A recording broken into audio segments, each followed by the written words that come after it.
چل جی، بسم اللہ الرحمن الرحیم۔ ہم اصول کرخی کا مطالعہ کر رہے تھے، تو آج اس سلسلے کا ہمارا سیکنڈ لیکچر ہے، اور ہم نے یہ بات کہی تھی کہ یہ جو کتاب ہے اصول کرخی، بیسیکلی یہ اصول فقہ کی کم اور قواعد فقہیہ کی زیادہ کتاب معلوم ہوتی ہے، اور اس میں انہوں نے 40 کے قریب قواعد بیان کی ہیں۔ تو کرخی بہرحال ایک بڑا نام ہے، ان کے احوال میں اس کتاب کے شروع میں جو ہیں آپ نے یہ بھی دیکھا ہوگا کہ کچھ مورخین نے کہا کہ وہ معتزلہ تھے، لیکن اس کی یہ تعویل بھی کی جاتی ہے کہ وہ معتزلہ سے مراد یہ ہے کہ وہ گوشہ نشین آدمی تھے۔ لیکن بہرحال یہ چیز جو ہے نا وہ کوئی اتنی بڑی نہیں ہے۔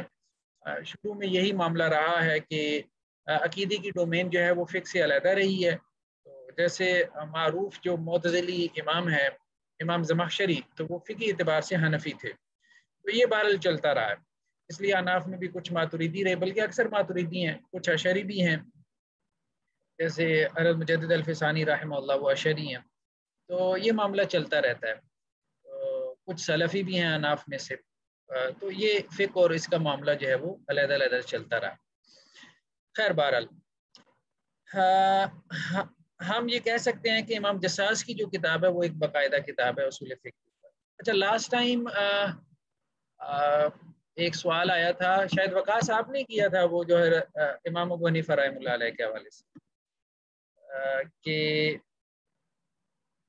یہ جو 2 سال کی جو مدت رضاعت ہے، ٹھیک ہے، تو اس کے پیچھے ان کی دلیل کیا ہے۔ تو اس کا تعلق ہمارے آج کی جو ہے یہ اصول ہم نے پڑھ لیا تھا نا، خبر والا کہ نہیں پڑھا تھا؟ ایک تو آیت والا پڑھا تھا نا، تو خبر والا بھی پڑھ لیا تھا نا۔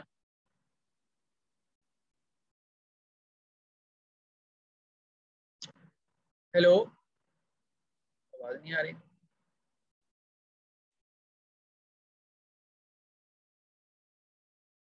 ہیلو،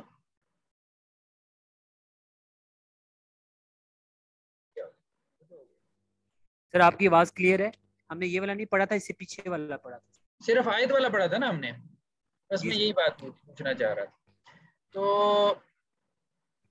خیر بہرحال وہ جو معاملہ ہے نا امام ابو حنیفہ رحمہ اللہ والا، تو بیسیکلی وہ اس آیت کی یہ تعویل کرتے ہیں کہ وہاں حمل سے مراد نا حمل نہیں ہے، یعنی پریگننسی نہیں ہے، حمل سے مراد ہے ہاتھوں میں اٹھانا۔ حمل یا حملوں کا لفظ جو ہے وہ اس معنی میں بھی استعمال ہوتا ہے نا، اٹھانے کے معنی میں۔ تو انہوں نے یہ تعویل کی اس آیت کی وَحَمْلُهُ وَفِصَالُهُ، یعنی وہ جو ماں ہے نا وہ اپنے بچے کو اپنے ہاتھوں میں اٹھاتی ہے اور اس کا جو دودھ چھڑوانا ہے، تو اس سے مراد وہ پریگننسی نہیں ہے۔ ٹھیک ہے، ایک بات تو انہوں نے یہ مراد لے لی۔ دوسرا انہوں نے کہا وَحَمْلُهُ وَفِصَالُهُ ثلاثون شہرا، تو انہوں نے کہا کہ یہ دونوں مراد ہیں یہاں پہ، یعنی ماں جو ہے وہ 2.5 سال تک بچے کو اپنی گود میں اٹھاتی ہے، ایک تو اس احسان کا اللہ نے تذکرہ کیا، اور دوسرا جو ہے وَفِصَالُهُ، یعنی ماں جو ہے وہ 2.5 سال تک بچے کو دودھ پلاتی ہے۔ لیکن یہ ایک آپ کہہ لیں کہ ایک نقطہ رسی ہے، بہرحال عام طور پہ اہل علم نے اس کو قبول نہیں کیا۔ خود امام ابو حنیفہ رحمۃ اللہ علیہ کے جو دونوں شاگرد ہیں وہ بھی اس طرف نہیں گئے۔ صاحبین کا فتویٰ جو ہے وہ وہی ہے جو کہ جمہور کا فتویٰ ہے، کیونکہ قرآن کی بہت ساری نص موجود ہے نا، والوالدات یرضعن اولادہن حولین کاملین، بہت تاکید کے ساتھ ہے، مطلب جسے کہتے ہیں نا سری نص ہے، حولین کاملین، پورے 2 سال، کامل کا لفظ آ گیا، کمپلیٹ 2 ایئرس۔ تو اب اس میں کوئی تعویل نہیں ہو سکتی، اس قسم کی نقطہ رسی کی نا وہ گنجائش نہیں نکل سکتی کہ یہاں حمل سے مراد جو ہے وہ ہم وہ لے لیں، ہاتھوں میں اٹھانا مراد لے لیں۔ تو خیر بہرحال وہ اصل میں اس وجہ سے جو ہے وہ جو بات آئی تھی نا کہ امام ابو حنیفہ نے وہ قول کیوں اختیار کیا، تو وہ اس وجہ سے اختیار کیا۔ تو اب یہ ہمارے پاس وجہ آ بھی گئی ہے، لیکن یہ کوئی معقول وجہ معلوم نہیں ہوتی، مطلب خود فقہ حنفی میں مفتہ بھی قول جسے کہتے ہیں نا، جس کے اوپر فتویٰ ہے وہ یہ نہیں ہے۔ تو یہ بات بہت اہم ہے کہ جب آپ یہ بات کہہ رہے ہیں کہ ہمارے امام صاحب کا کوئی قول اگر آیت کے خلاف ہوگا تو ہم آیت کی تعویل کریں گے، بات یہ کہ بعض اوقات آپ کے اپنے ائمہ میں اختلاف ہو جاتا ہے، اس میں آپ جس امام کا قول اختیار کریں گے، جیسے اب یہاں پہ امام ابو حنیفہ اور صاحبین میں اختلاف ہو گیا، آپ نے فتویٰ دے دیا صاحبین کے قول کے اوپر، ٹھیک ہے، جب آپ نے خود صاحبین کے قول پہ فتویٰ دے دیا تو اب آپ کیوں تعویل کریں گے امام ابو حنیفہ کے قول کی؟ پھر آپ دو متضاد اقوال کو کیسے آپ مطلب شریعت قرار دیں گے؟ تو دوسرے قول کو تو آپ نے ویسے ہی چھوڑ دیا، تو اس کی تعویل کی ضرورت ہی نہیں ہے۔ اصل بات یہ ہے کہ اس بات کو ہمیں سمجھ لینا چاہیے اور اس بات کو مان لینا چاہیے کہ امام سے غلطی ہو سکتی ہے، کیا تو یہ رویہ درست نہیں ہے، مطلب جسے کہتے ہیں نا اس کی جو سینس ہے، مطلب ان جملوں کی جو سینس ہے نا وہ درست نہیں ہے، اگر جو اس میں سنسیریٹی ہے، اخلاص ہے، سارا کچھ ہے تو، لیکن بہرحال یہ لاجیکل جملے نہیں ہے، لاجیکل جملے نہیں۔ دوسرا کیا ہے، نیکسٹ جو اصول ہے وہ خبر کے بارے میں، قال خبر یجیء بخلاف قول اصحابنا، کہ وہ خبر جو یعنی حدیث جو ہمارے اصحاب کے قول کے خلاف آ جائے۔ اب اصحاب سے مراد وہ امام ابو حنیفہ بھی لیتے ہیں، قاضی ابو یوسف بھی لیتے ہیں، امام محمد بھی لیتے ہیں۔ فإنه يحمل على النص، تو ہم اس کو کیا کریں گے، نسخ پہ معمول کریں گے، اس خبر کو ہم کہیں گے کہ وہ منسوخ ہے جو ہمارے اصحاب کے فتویٰ کے خلاف ہو۔ لیکن پھر یہاں پہ بات وہی آتی ہے کہ اگر آپ کے اصحاب میں ہی اختلاف ہو جائے تو پھر آپ کیا کریں گے؟ تو اور آپ تو ایک قول کی طرف جائیں گے، اپنے اصحاب میں سے کسی کا قول جو ہے وہ اب ہوتا ہی ہے نا فقہ حنفی میں، یا تو امام صاحب کے قول پہ فتویٰ ہوتا ہے، یا جو ہے وہ امام صاحب اور امام قاضی ابو یوسف رحمہ اللہ ان کے قول کے اوپر فتویٰ ہوتا ہے، اور کبھی جو ہے وہ امام محمد اور قاضی ابو یوسف رحمہ اللہ ان کے قول کے اوپر فتویٰ ہوتا ہے۔ تو یہ تو بہرحال تو کسی نہ کسی صاحب کا یعنی اصحاب ابی حنیفہ میں سے رحمہ اللہ کسی نہ کسی صاحب کا قول تو آپ ویسے ہی چھوڑ رہے ہوتے ہیں، ترک کر رہے ہوتے ہیں۔ میرے خیال میں یہ تکلف ہے، یہ تکلف ہے اس قسم کی بات کرنا۔ یہ شاید اس دور کی بات ہے جب کہ شافعی اور حنفی جو جھگڑا تھا وہ اپنے عروج کے اوپر تھا، اور دونوں طرف سے جو ہے نا وہ بہت زیادہ ایک رد عمل جو ہے وہ آ رہا تھا۔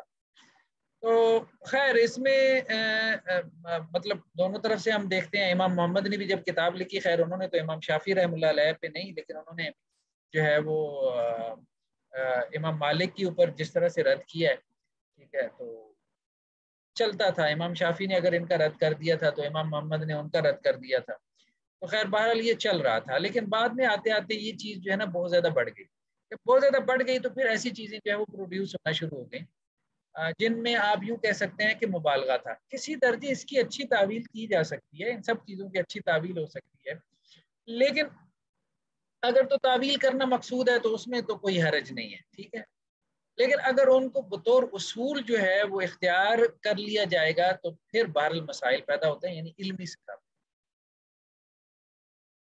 اولا انہ معارض، یا پھر یہ ہے کہ وہ جو حدیث ہے نا وہ معارض ہے بمثلہ، اپنی جیسی کسی حدیث سے، یعنی جو حدیث جو ہے وہ ہمارے اصحاب کے فتویٰ کے خلاف جائے گی، وہ حدیث کسی اور حدیث کے جو ہے وہ معارض ہے، اس سے ٹکرا رہی ہے۔ ثم یسار الی دلیل آخر، پھر ایک دوسری دلیل کی طرف جو ہے وہ معاملہ چلا جائے گا، وہ یرجح، اور اس دلیل کو جو ہے وہ ترجیح دی جائے گی۔ کما یحتج بھی اصحابنا من وجوہ، جیسا کہ ہمارے اصحاب کا معاملہ تھا کہ وہ حجت پکڑتے تھے، احتجاج کر استدلال کرتے تھے من وجوہ ترجیح، وجوہ ترجیح سے۔ وجوہ ترجیح تو آپ سمجھتے ہیں نا، آپ نے پڑھا ہوگا، اصول حدیث میں بھی پڑھا ہوگا، اصول فقہ میں بھی یہ بحث آتی ہے، ٹھیک ہے، جب جیسے کہتے ہیں تعارض ادلہ کی بات، جب دلائل آپس میں ٹکرا جائیں تو پھر کیا کرنا ہے، ٹھیک ہے، تو آپ نے تطبیق دینی ہے، دونوں کا ایسا مفہوم بیان کرنا ہے کہ ان دونوں کا مطلب جمع کر دیں آپ دلائل کو، پھر یہ ہے کہ آپ نے ایک کو ترجیح دینی ہے دوسرے کے اوپر، یا پھر یہ ہے کہ نسخ کا کلیہ اختیار کرنا ہے، ایک ناسخ ہوگا دوسرا منسوخ ہوگا، یا پھر آپ نے ان میں توقف کرنا ہے، بٹ کوئی حل نہیں نکل رہا، ٹھیک، تو یہ وجوہات ترجیح۔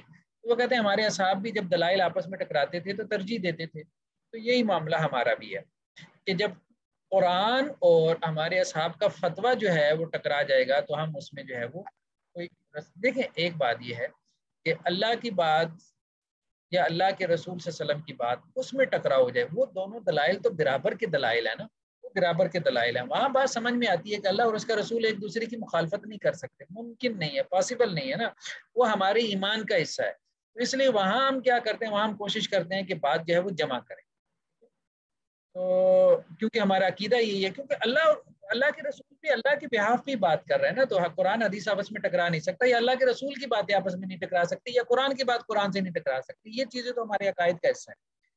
لیکن یہ ہے کہ امام کی بات جو ہے وہ قرآن سے یا حدیث سے ٹکرا جائے، بہرحال دیکھیں اس کی پاسبلٹی ہے، اس کو مان لینا چاہیے۔ اگر ہم اس کو بھی عقیدے کے اس درجے میں لے جائیں گے کہ نہیں امام کی بات بھی قرآن اور حدیث سے نہیں ٹکرا سکتی، اور پھر وہ یہی کام کریں گے کہ ہم امام کی بات کو بھی قرآن اور حدیث کا درجہ دے کے ان میں بھی اسی طرح سے کہیں گے کہ جی ہمیں تطبیق پیدا کرنی ہے، جس طرح سے ہم قرآن اور حدیث کے دلائل آپس میں ٹکرا جاتے ہیں تو تطبیق پیدا کرتے ہیں۔ دیکھیں بعض صورتیں ہو سکتی ہیں کہ جن میں امام کی بات ہو سکتا ہے اس کی قرآن اور حدیث کے ساتھ کوئی تطبیق کی صورت نکل آئے، لیکن یہ بھی مان لینا چاہیے کہ بعض ایسی صورتیں بھی ہوں گی کہ جن میں امام صاحب کی بات جو ہے وہ غلط ہو سکتی ہے، وہ مجتہد ہیں، مجتہد سے خطا ہو جاتی ہے۔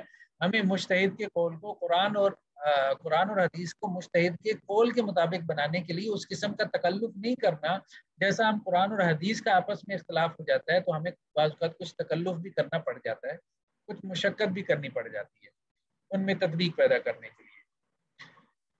چلیں جی بار او یحمل علی التوفیق، یا پھر ہم کیا کریں گے کہ ایک تو ہم ترجیح قائم کریں گے نا کہ امام کے قول کو ترجیح دیں گے، یا پھر جو ہے وہ خیر یہ تو ابھی تک اسی بات کی طرف آ رہے ہیں کہ امام کے قول کو ترجیح دیں گے، یا ہم ان میں موافقت پیدا کریں گے دونوں میں، قرآن اور حدیث میں اور امام کے قول میں۔ فإنما يفعل ذلك على حسب قیام الدلیل، اور یہ جو ہے وہ دلیل کے اوپر منحصر ہے کہ جس قسم کی ہمیں دلیل مل جائے۔ ان قامت دلالت النص یحمل علیہ، اگر ہمیں کوئی نص کی دلیل مل جائے گی تو ہم یہی کہیں گے کہ قرآن حدیث منسوخ ہے اور امام کا قول جو ہے وہ اس کے اوپر عمل ہوگا۔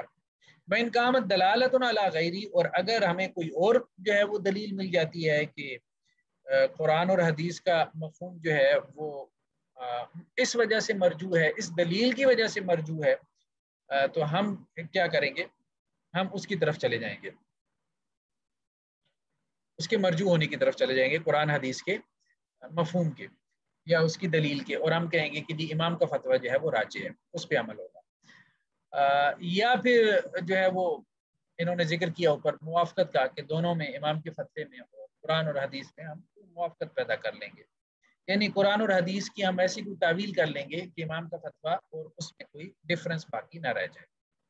اب اس تعویل میں تکلف بھی ہو جاتا ہے۔ سرنا الیہ علی حسبی، تو ہم اس کی طرف جائیں گے مطلب اپنی استطاعت کے مطابق۔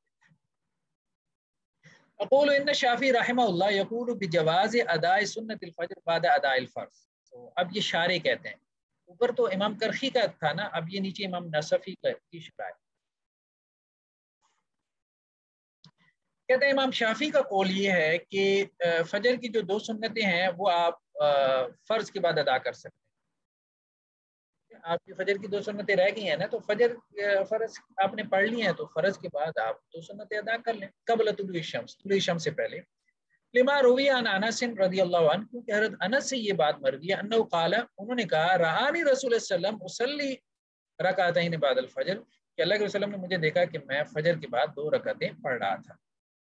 تو فقال رسول اللہ صلی اللہ علیہ وسلم، تو اللہ کے رسول صلی اللہ علیہ وسلم نے کیا کہا،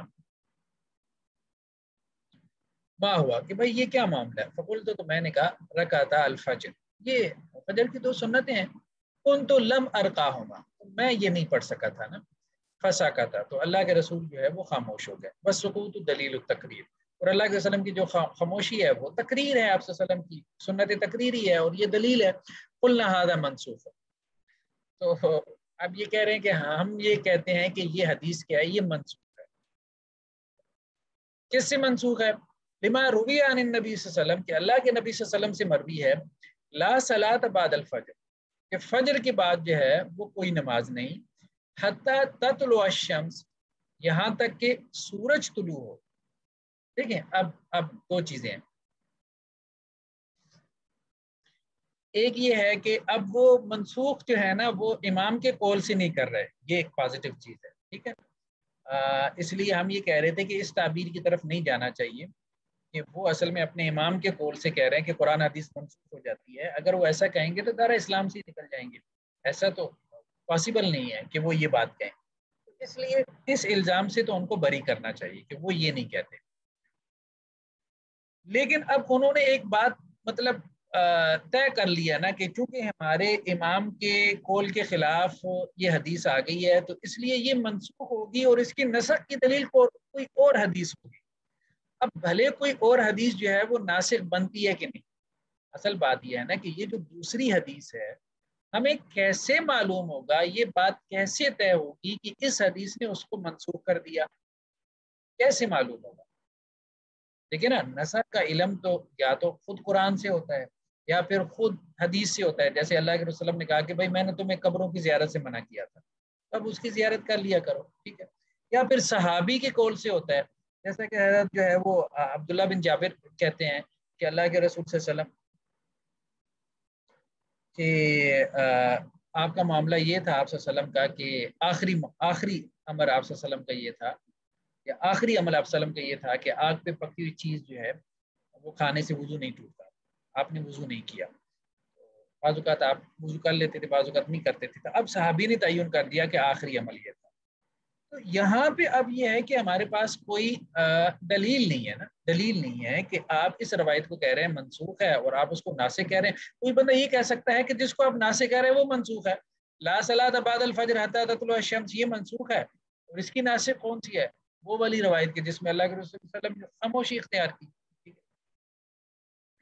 تو یہ نہیں, اس طرح سے نہیں. نسخ جو ہے نا, جب آپ ایک حدیث کو دوسرے کا مطلب اس کا ناسخ بناتے ہیں تو پھر آپ کو کوئی مضبوط دلیل چاہیے, مضبوط دلیل چاہیے. وہ مضبوط دلیل خود کتاب و سنت کی نص ہو سکتی ہے, وہ مضبوط دلیل قول صحابی ہو سکتا ہے. ہاں, کسی درجے میں ایک ضمنی دلیل بھی ہو سکتی ہے, ضمنی دلیل کہ یہ ناسخ ہے یہ منسوخ ہے, وہ تاریخ ہے. تاریخی اعتبار سے آپ ثابت کر دیں کہ یہ حدیث پہلے تھی یہ بعد میں تھی, لیکن یہ بھی ایک ضمنی دلیل ہے. اچھا, دوسری طرف جو علماء ہیں وہ کیا کرتے ہیں, وہ کہتے ہیں بھئی اللہ کے رسول صلی اللہ علیہ وسلم کا کلام ہے تو اس کو جمع کرو, سب سے پہلے اس کو جمع کرو. تو لا صلاۃ بعد الفجر اور دوسری حدیث کو ہم کیا کریں گے, ہم جمع کریں گے, کیونکہ رسول اللہ صلی اللہ علیہ وسلم جو ہے وہ اپنی بات کی مخالفت کرنے کے لیے نہیں آئے, ہاں اپنی بات کی وضاحت میں کوئی مزید بات کریں گے, ٹھیک ہے. تو اگر تو دو حدیثوں میں جمع ممکن ہو تو ہمیں نسخ کی طرف نہیں جانا چاہیے, کیونکہ نسخ ایک عیب ہے, ایک عیب ہے. مطلب ایک بندہ کہ میں نے یہ بات کہی تھی, اب اپنی بات سے وہ بندہ رجوع کر لے تو یہ ایک عیب شمار ہوتا ہے نسخ جو ہے. اس لیے اگر کوئی بندہ کہے کہ میں نے یہ بات کہی تھی اور اب میں یہ بات کر رہا ہوں اور میری دونوں باتوں میں تضاد نہیں ہے, ٹھیک ہے, تو اب یہ زیادہ بہتر ہے, یہ زیادہ بہتر اپروچ ہے. یعنی تطبیق جو ہے یہ نسخ کو اپنانے سے بہتر ہے. آپ سمجھ رہے ہیں نا, تعارض ادلہ میں ایک صورت ہے تطبیق کی اور ایک ہے نسخ کی, ٹھیک ہے. تو یہ ان کا موقف تھا, یہ جو آپ کہہ لیں نا اہل الاثر کا جو اسکول آف تھاٹ تھا, ان کا موقف یہ تھا کہ جب بھی تعارض ادلہ ہو جائے گا تو سب سے پہلے آپ کس طرف جائیں گے, نسخ کی طرف نہیں جائیں گے. نسخ کو آپ بعد میں رکھیں گے, آپ پہلے جائیں گے اس کی طرف, ترجیح کی طرف. اناف کے یہاں یہ تھا کہ پہلے نسخ کی طرف جائیں گے, لیکن وہ اناف جو دلائل دیتے ہیں نا نسخ کے حق میں, وہ اصل میں وہ بات ٹھیک ہے, ان کی اناف کی بھی بات ٹھیک ہے, لیکن اس صورت میں ٹھیک ہے جب ہمارے پاس نسخ کی کوئی دلیل ہو. تو دیکھیں جب نسخ کی دلیل مل جائے کتاب و سنت سے, قول صحابی سے, پھر تو ہمیں نسخ کی طرف ہی جانا چاہیے. کیونکہ ناسخ منسوخ جب بات کلیئر ہو گئی کہ یہ منسوخ ہے تو پھر ہمیں اس کی تطبیق کی طرف کیوں جانا ہے, ویل اینڈ گڈ. لیکن جب ہمارے پاس نسخ کی دلیل نہیں ہے اور ہم نے جو ہے وہ اپنے قیاس سے, اپنی رائے سے, اپنے ظن اور گمان سے ایک کو منسوخ اور ایک کو ناسخ بنانا ہے, تو اس ظن اور گمان سے بہتر کیا ہے, ہم متکلم کے کلام میں جو تعارض ہے اس کو تطبیق کے ذریعے سے دور کریں. اور وہ تطبیق ائمہ نے پیدا کی ہے, بہت آسان ہے. لا صلاۃ بعد الفجر حتی تطلع الشمس, فجر کے بعد کوئی نماز نہیں ہے یہاں تک کہ سورج طلوع ہو. تو اس سے مراد کیا ہے, نفل نماز ہے, جیسا کہ شوافی وغیرہ نے کہا ہے. اس سے مراد جو ہے وہ نفل نماز ہے, کہ نفل نماز جو ہے وہ ان اوقات میں نہ پڑھو, ٹھیک ہے. باقی اس کی جو فجر کی دو سنتیں ہیں یا اس کی جو قضا نماز ہے وہ ادا کر سکتا ہے. تو خیر بہرحال تطبیق بہت طرح سے پیدا کی جا سکتی ہے. تو لیکن انہوں نے کہا کہ یہ روایت کیا ہے, یہ منسوخ ہے. تو اب بات کو ذرا تھوڑا سا آپ نے گہرائی میں سمجھنا ہے, ٹھیک ہے. ایک حدیث کو انہوں نے کہا منسوخ ہے, دوسری اس کی ناسخ ہے. دلیل کیا ہے, تو وہ منسوخ ہے یہ ناسخ ہے. کوئی دلیل نہیں ہے ہمارے پاس, کوئی دلیل نہیں ہے ہمارے پاس. جو دلیل ہے وہ ہے امام کا قول. تو امام کے قول کی وجہ سے آپ ایک حدیث کو منسوخ قرار دے رہے ہیں اور دوسری کو ناسخ کہہ رہے ہیں.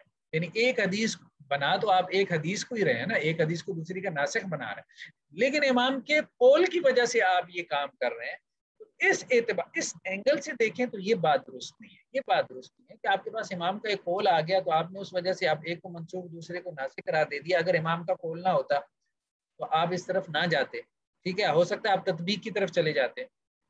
یہ بات جو ہے نا یہ درست نہیں معلوم۔ خیر بہرحال، اور عصر کے بعد کوئی نماز نہیں ہے حتی تغرب الشمس، یہاں تک کہ سورج غروب ہو جائے۔ واما المعارضہ بحدیث انس رضی اللہ عنہ عن النبی صلی اللہ علیہ وسلم انه كان يقنط في الفجر حتى فارق الدنيا، اسی طرح کا معارضہ ہمیں نظر آتا ہے حضرت انس رضی اللہ تعالی عنہ کی حدیث میں کہ انہوں نے اللہ کے نبی صلی اللہ علیہ وسلم کے بارے میں کہا کہ آپ صلی اللہ علیہ وسلم قنوت کرتے تھے فجر میں حتی فارق الدنیا، یہاں تک کہ آپ صلی اللہ علیہ وسلم جو ہے وہ دنیا سے چلے گئے، ٹھیک ہے۔ اللہ کے رسول صلی اللہ علیہ وسلم جو ہے اپنی وفات تک یقنط فی الفجر، اللہ کے رسول صلی اللہ علیہ وسلم اپنی وفات تک فجر کی نماز میں قنوت کرتے رہے۔ اچھا، امام شافعی جو ہے وہ فجر میں قنوت کے قائل ہیں، ٹھیک ہے، یہ بات واضح رہے۔ ہم لوگ تو صرف جو ہے وہ وتر میں دعائے قنوت پڑھتے ہیں نا۔ خیر بہرحال، اصل میں یہ اختلاف جو ہے وہ شوافی اور اناف کا تھا، تو اس لیے مثالیں عام طور پہ وہی آتی ہیں جو شوافی کے ساتھ ان کے مسائل چل رہے ہوتے ہیں۔ یقنط فی الفجر، تو امام شافی جو ہے وہ اللہ کے رسول صلی اللہ علیہ وسلم قنوت کرتے تھے فجر کی نماز میں حتی فارق الدنیا، تک کہ اب دنیا سے چلے گئے۔ فہو معارض، تو اب یہ کہہ رہے ہیں کہ ہم تو فجر میں قنوت کے قائل نہیں ہیں، ٹھیک ہے، اور امام شافی جو ہے وہ فجر میں قنوت کے قائل ہیں، تو ہم اس لیے قائل نہیں ہے کیونکہ یہ حدیث معارض ہے کس سے؟ بروایت اخری، ایک دوسری حدیث سے جو کہ حضرت انس سے مروی ہے کہ ان نبی صلی اللہ علیہ وسلم کانت شہرن، کہ اللہ کے نبی صلی اللہ علیہ وسلم نے ایک مہینہ قنوت کیا، ثم ترکہ، پھر آپ صلی اللہ علیہ وسلم نے اس کو چھوڑ دیا۔ تو دو حدیثیں متعارض ہو گئیں۔ وَإِذَا تَعَارَضَتْ، اب جب یہ دونوں حدیثیں جو ہے وہ متعارض ہو گئی ہیں، روایتین تساقطا، تو دونوں حدیثیں جو ہے وہ ساقط ہو گئی، دونوں حدیثوں پہ عمل نہیں ہوگا، ٹھیک ہے۔ لیکن دیکھیں بات یہ ہے کہ آپ دوسرے ائمہ کی طرف جائیں گے، وہ کہیں گے ایک ہی راوی ہے تو آپ اس کی دونوں حدیثیں کیوں گرا رہے ہیں آپس میں تعارض پیدا کر کے؟ آپ تھوڑا سا غور کریں، دونوں حدیثیں جمع ہو جائیں گی۔ مطلب یہ ہے کہ وہ جو اللہ کے رسول صلی اللہ علیہ وسلم نے قنوت کیا ہے یہاں تک کہ آپ صلی اللہ علیہ وسلم جو ہے وہ دنیا سے چلے گئے فجر کی نماز میں، اور دوسرا کیا ہے کہ اللہ کے نبی صلی اللہ علیہ وسلم نے ایک مہینے تک قنوت کیا۔ یہ جو ایک مہینے تک قنوت کیا تو یہ ایک خاص جو ہے اس سے قبیلہ مراد ہے، ایک خاص قبیلے کے جب اللہ کے رسول صلی اللہ علیہ وسلم کے ساتھ جو ہے یا صحابہ کے ساتھ، وہ حدیثوں میں معروف ہے، تو آپ صلی اللہ علیہ وسلم کو ان کے اوپر بہت زیادہ رنج تھا، دکھ تھا، غم تھا ان صحابہ کی جو ہے وہ شہادت کا، تو آپ صلی اللہ علیہ وسلم نے ایک مہینے تک قنوت کیا تھا۔ تو وہ اس قبیلے کے بارے میں جو قنوت تھا اللہ کے رسول صلی اللہ علیہ وسلم نے اس کو مہینے کے بعد ترک کر دیا، اور عمومی جو قنوت تھا وہ آپ صلی اللہ علیہ وسلم نے جو ہے اس کو مسلسل جاری رکھا۔ یعنی اگر ہم نے ان روایتوں کو لینا ہے تو ان میں ایک جمع جو ہے وہ پیدا کی جا سکتی، ایسا کوئی ایشو نہیں ہے، ٹھیک ہے۔ ہم اصل میں اپروچز سمجھ رہے ہیں اس بات کو دیکھ کے، ٹھیک ہے۔ ایک شافعی اپروچ ہے جو تطبیق کے اوپر چل رہی ہے، وہ کیا کرتے ہیں، حدیثوں کا مفہوم جمع کرتے ہیں، ٹھیک ہے، اور ایک جو حنفی اپروچ ہے وہ نسخ کے اوپر چل رہی ہے، ٹھیک ہے، کہ ایک حدیث کو منسوخ اور دوسری کو اس کا ناسخ کرنا، یا پھر یہ ہے کہ آپ دونوں حدیثیں چھوڑ دیں۔ جب دونوں حدیثیں چھوڑ دیں تو آپ کہتے ہیں فبقی لنا حدیث ابن مسعود، تو اب ہمارے پاس عبداللہ ابن مسعود رضی اللہ عنہ کی حدیث ہے، اور بعض دوسرے صحابہ کی ان نبی صلی اللہ علیہ وسلم کانت الشہرین یدعو علی احیاء من العرب ثم ترکوا، کہ اللہ کے نبی صلی اللہ علیہ وسلم نے عرب کے بعض قبائل کے خلاف قنوت کیا تھا، ٹھیک ہے، 2 مہینوں تک، پھر آپ صلی اللہ علیہ وسلم نے اس کو چھوڑ دیا۔ تو یہ تو کہہ رہے ہیں کہ جی ایک تو انہوں نے مثال دی کہ منسوخ ہے وہ حدیث جو ہمارے امام صاحب کے قول کے خلاف ہے، وہ بھی مثال گزر گئی۔ دوسری یہ ہے کہ وہ حدیث جو ہے وہ ساقط ہے، ساقط الاعتبار ہے، اس کا اعتبار ہی نہیں ہوگا، اس کی بھی مثال انہوں نے دے دی۔ تیسرا اب جو ہے وہ توفیق کی مثال، محمد توفیق فنحو ما روا عن النبی صلی اللہ علیہ وسلم انه كان اذا رفع رأسه من الركوع، کہ اللہ کے نبی صلی اللہ علیہ وسلم سے مروی ہے کہ جب آپ اپنا سر جو ہے وہ رکوع سے اٹھاتے تھے، قال، تو کیا کہتے تھے، سمع اللہ لمن حمدہ ربنا لک الحمد، ٹھیک ہے۔ وهذا دلالۃ الجمع بین الذکرین من الامام والمقتدی، تو اچھا میرے وہ نوٹیفیکیشن آ رہے ہیں، بچہ موبائل لے گیا، چلیں باہر آواز پیدا کر رہے ہیں. وہذا دلالت الجمع بین الذکرین من الامام والمقتدی. یہ روایت کس بات کی دلیل ہے کہ دونوں اذکار کو جمع کیا جائے گا، ٹھیک ہے، امام کی طرف سے بھی اور مقتدی کی طرف سے. سمع اللہ لمن حمدہ، ٹھیک ہے، کہ اللہ کے نبی صلی اللہ علیہ وسلم جب اپنا سر جو ہے وہ رکوع سے اٹھاتے تھے کیا کہتے تھے؟ سمع اللہ لمن حمدہ ربنا لک الحمد. اللہ کے وسلم دونوں کلمات کہتے تھے، سمع اللہ لمن حمدہ بھی کہتے تھے، ربنا لک الحمد بھی کہتے تھے، ٹھیک ہے. تو یعنی سمع اللہ لمن حمدہ یہ ایک ذکر ہے، ربنا لک الحمد یہ دوسرا ذکر ہے. تو امام جو ہے وہ دونوں اذکار کرے گا، سمع اللہ لمن حمدہ بھی کہے گا اور ربنا لک الحمد بھی کہے گا، ٹھیک ہے. وروی عن النبی صلی اللہ علیہ وسلم، اور اللہ کے نبی صلی اللہ علیہ وسلم سے مروی ہے کہ آپ صلی اللہ علیہ وسلم نے کہا اذا قال الامام، جب امام کہے سمع اللہ لمن حمدہ، سمع اللہ لمن حمدہ کہے، فقولوا تو تم کہو ربنا لک الحمد، تو تم کیا کہو؟ ربنا لک الحمد کہو. اب بات سمجھ میں آ رہی ہے؟ پہلی حدیث کو دیکھیں، پہلی حدیث سے کیا مسئلہ نکلتا ہے؟ پہلی حدیث سے یہ مسئلہ نکلتا ہے کہ اللہ کے نبی صلی اللہ علیہ وسلم اپنا سر رکوع سے اٹھاتے تھے تو کیا کرتے تھے؟ کیا کہتے تھے؟ سمع اللہ لمن حمدہ ربنا لک الحمد. تو اللہ امام کے لیے کیا ہے؟ وہ یہ الفاظ کہے گا، ٹھیک ہے، سمع اللہ لمن حمدہ اور ربنا لک الحمد. اور مقتدی بھی یہ کہے گا. کیوں مقتدی یہ کہے گا؟ کیونکہ رسول اللہ صلی اللہ علیہ وسلم کی سنت کا اسے متبع بنایا گیا، اسے کہا گیا کہ اللہ کے رسول صلی اللہ علیہ وسلم کی اطاعت کرو، تو اللہ کے رسول امام ہے، تو اللہ کے رسول نے یہ الفاظ کہے تو مقتدی بھی یہ دونوں الفاظ کہے گا. اس روایت سے یہ پتہ چل رہا ہے، ٹھیک ہے، کہ امام اور مقتدی دونوں یہ دونوں اذکار کریں گے. لیکن ایک اور روایت ہے اللہ کے نبی صلی اللہ علیہ وسلم سے جس میں آپ صلی اللہ علیہ وسلم نے کیا کہا کہ امام جب کہے سمع اللہ لمن حمدہ تو تم کہو ربنا لک الحمد. اب اللہ کے رسول نے یہ نہیں کہا کہ تم یہ کہو سمع اللہ لمن حمدہ ربنا لک الحمد. بات سمجھ رہے ہیں؟ تو اس سے کیا معلوم ہوا کہ امام تو دونوں ذکر کرے گا، لیکن مقتدی کیا کرے گا؟ صرف ایک ذکر کرے گا، ربنا لک الحمد. فقاسم، تو اللہ کے نبی صلی اللہ علیہ وسلم نے تقسیم کر دی، والقسمہ تقطع شرکا یا شرکا. تو جو یہ تقسیم ہے اس سے وہ شرکت جو ہے کہ یعنی پہلی حدیث میں دونوں شریک ہیں امام اور مقتدی، اس تقسیم سے وہ شرکت ختم ہو جاتی ہے. فنوفق کو تو ہم کیا کریں گے، فنوفق بینہما تو ہم دونوں حدیثوں کے درمیان توفیق پیدا کریں گے. فنقول ہم یہ کہیں گے الجمع للمفرد، یہ جو جمع کرنا ہے یہ اکیلے کے لیے، ٹھیک ہے. سمع اللہ لمن حمدہ ربنا لک الحمد دونوں اذکار کون کہے گا؟ جو اکیلے نماز پڑھ رہا ہے. والافراد للمقتدی، اور جو اکیلا ذکر ہے ربنا لک الحمد یہ مقتدی کے لیے جو امام کے ساتھ جو ہے وہ پڑھ رہا ہے، ٹھیک ہے، وہ اکیلا ذکر کرے گا. کلیئر ہوگی بات؟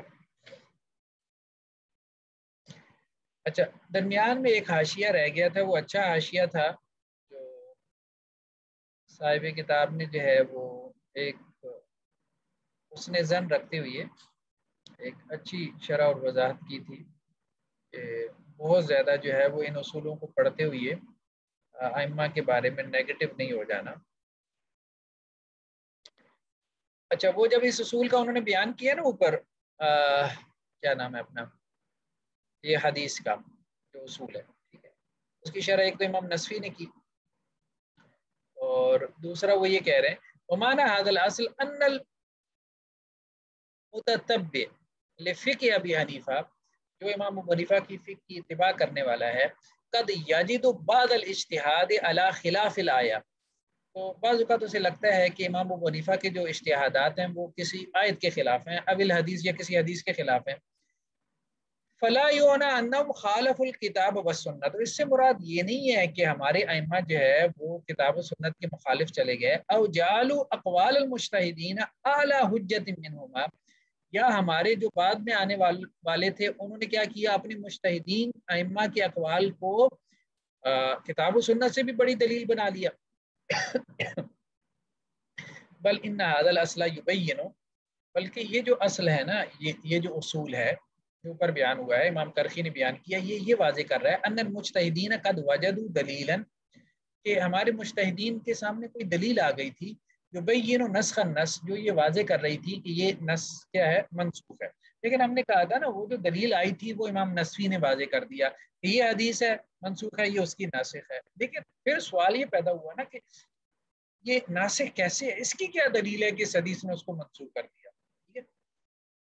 او تعارض مع نص آخر، ہاں یہ معلوم ہو سکتا ہے کہ یہ حدیث اس کے معارض ہے. ٹھیک ہے، یہ بات ٹھیک ہے. یہ دوسری بات انہوں ٹھیک کی ہے کہ ہمارے امام صاحب کے سامنے کوئی اور حدیث آ گئی جو کہ اس حدیث سے کیا تھی، معارض تھی.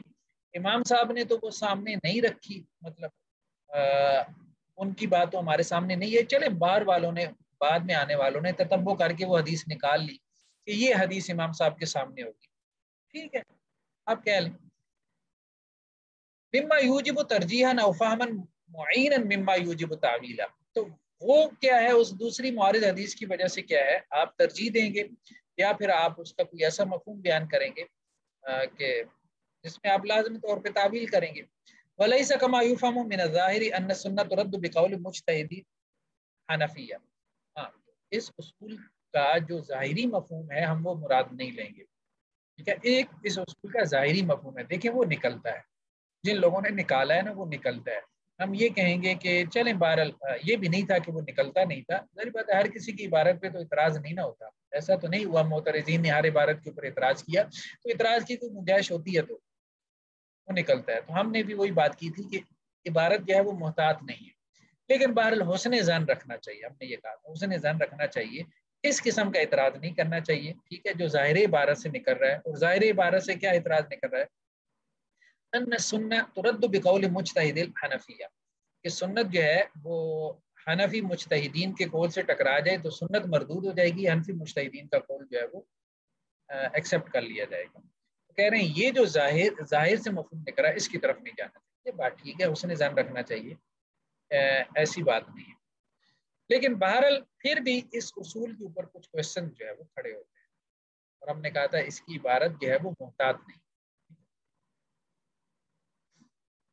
چلیں جی، بہرحال یہی اصول انہوں نے آیت کے بارے میں بیان کیا، یہی اصول انہوں نے حدیث کے بارے میں بیان کیا، یہی اصول آگے چل کے انہوں نے بیان کیا ہے قول صحابی کے بارے میں. الہادی والثلاثون، 31 نمبر اصول، قال الحدیث اذا ورد عن الصحابی. اچھا، کہتے ہیں جی جب کوئی بات جو ہے وہ کسی صحابی سے، کوئی فتویٰ ہم تک پہنچے، مخالفاً لقول اصحابنا، اب صحابی کا جو فتویٰ ہے وہ ہمارے جو اصحاب ہیں، اصحاب ابی حنیفہ، ان سے ٹکرا رہا ہے. یعنی صحابی کا قول اور امام ابو حنیفہ کا جو فتویٰ ہے یا ان کے صاحبین کا جو فتویٰ آپس میں ٹکرا رہا ہے. فإن كان لا يصح بالأصل، ایک بات ہے، آپ آج کل نا صحابہ کی فقہ پہ بڑی کام ہو رہی ہے، یہ بڑا اچھا کام ہے، خاص طور پہ خلفائے راشدین کی فقہ پہ. تو ڈاکٹر کلا رواس جی انہوں نے بڑا کام کیا. جو مجتہد فقہا تھے صحابہ میں سے، جو مجتہدین صحابہ تھے جیسے حضرت ابو بکر، ان کی پوری فقہ اس کا انسائکلوپیڈیا انہوں نے پبلش کیا، وہی حدیث کی کتابوں سے اور آثار صحابہ کی کتابوں سے لے. اور حضرت عمر رضی اللہ عنہ، حضرت عثمان، حضرت علی، حضرت عبداللہ بن مسعود، حضرت عبداللہ بن عباس، حضرت عائشہ، حضرت عبداللہ بن عمر، یہ تمام صحابہ جو ہے نا کبار صحابہ جو فتویٰ دیتے تھے، ان کے فتاویٰ جو ہے وہ ان کے انسائکلوپیڈیا جو ہے وہ پبلش ہو چکے ہیں، بلکہ اردو میں اکثر کے ترجمے بھی ہو چکے ہیں. تو یہ ایک اچھی کنٹریبیوشن ہے جب ہم کمپیریٹیو فقہ پڑھتے ہیں اور اس میں ہم ائمہ کے اقوال کو پڑھنے کی کوشش کرتے ہیں اور ہم ان کی دلیل جاننے کی کوشش کرتے ہیں، تو بہت ضروری ہے کہ ہمیں صحابہ کرام کے اجتہادات بھی جو ہے وہ ہمارے علم میں ہو، ہمارے نالج میں ہو. کمپیریٹیو فقہ تو ظاہر بات ہے چلتی شروع ہی ان سے ہوتی ہے، تو خاص طور پہ خلفائے راشدین کے جو فیصلے ہیں. بہرحال تو یہ اب کیا بات کر رہے ہیں کہ جب کسی صحابی کا جو فتویٰ ہے وہ ہمارے اصحاب کے قول کے خلاف ہو جائے، اگر تو فتویٰ صحیح نہیں ہے، سندن صحیح نہیں ہے، ٹھیک ہے،